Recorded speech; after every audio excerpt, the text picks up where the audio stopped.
Chimamanda Ngozi Adichie, you remember her because of Beyonce and Flawless. Well, her book, We Should All Be Feminists, it's become required reading for all 10th grade teenagers in Sweden. The book was adapted from her TED Talk of the same name, where she discusses the word feminism as well as societal gender roles. The Swedish Women's Lobby, they announced that every 16-year-old Swede would receive a translated copy of the Nigerian author's book. So really pushing the concept that feminism is a virtue, not a vice, unlike here in the States, and they're doing it with this young woman's book. I want to point out that 100,000 copies are already in circulation in the hands of these teenagers. Would you read this as a 16-year-old boy is my first question. And secondly, my feminist friend, what do you make of this push of this author? Well, I'm not surprised, first of all, because Sweden is the forefront of progressive liberal policy. They're always looking at ways to integrate society at levels that, you know, like you mentioned, other countries, other developed countries are not even near.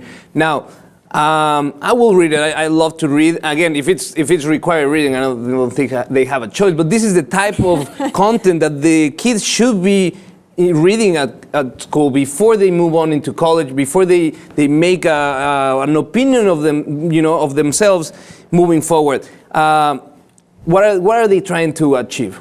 Well, they're wanting to make sure that feminism, that theory that there's equality among sexes, both economic and social, political, that it's accepted, that it's not taboo, and that it's not a dirty word like it hears in the States. But I want to point out that as early as April, you saw reports of both Sweden and Norway embracing this Swedish feminist initiative, if you will. So this has been going on for a few months. The fact that they're getting this book into the school system and pushing it, having it translated, I'm assuming that they're hoping to have a more educated society as it comes to women. This is what she had to say, the author had to say about her book, or about feminism in general. She said, a person who believes in the social, political, and economic equality of the sexes rather than a bra-burning man-hater, that's what this is. I agree. It makes me think of what's going on here today in the United States. Just today, Ash Carter announced that all military posts are being opened to women. Every single division, every fighting role of the military will be open to women. And we talk about equality,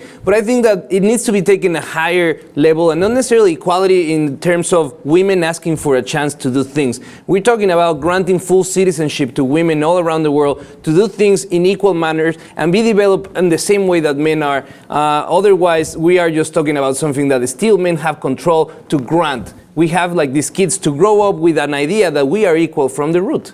Right, and we've seen even actors and actresses, Emma Watson comes to mind, and this campaign that she launched as an activist during her He for She speech about gender inequality. And this is a serious issue. It's no laughing matter. This still exists. You know, I was looking at just instances for this story. The gender pay gap here in the States, what a woman earns per, in terms of cents on the dollar versus what a man earns is in stark contrast in a lot of professional cases. So we're still seeing that, even women doing the same job with the same educational aspects of them, and it's oftentimes because of maternity. So let's just hope that this book enriches the idea that women are equal, they should be treated equally, and if you haven't picked it up, We Should All Be Feminists, and you're not in Sweden, TED Talk surfacing 2013 already generated 2.3 million hits. So this isn't going away. No, and I think it shouldn't. I think it's something that more people should be aware of, and not only aware, interested in, because the more we create this environment where we are worth the same and have the same capabilities, the more productive societies are going to be all around. Right. They want to take away the fear surrounding identifying yourself as a feminist, and like the book says,